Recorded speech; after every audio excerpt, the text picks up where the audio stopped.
আছে, খুললাম। কী কী আছে আমার সঙ্গে শেয়ার করছি। দেখো এখানে আছে ব্যান্ডেজ, এটা যদি কোথাও কেটে যায় তাহলে এখানে বাঁধার জন্যে। আর এটা হলো অ্যান্টিসেপটিক ডেটল, এটা কোথাও যদি কেটে যায় তাহলে জীবাণু মুক্ত করার জন্যে।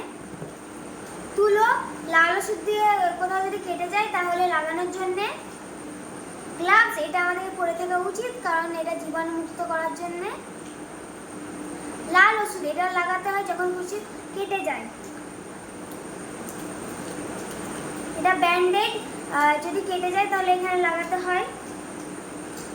এটা হলো ক্যাঁচি, এটা যদি ব্যান্ডেজ কাটার জন্য এটা ক্যাঁচিটা ব্যবহার করা হয়। এটাই ছিল আমার আজকে এই ফার্স্ট এড বক্স।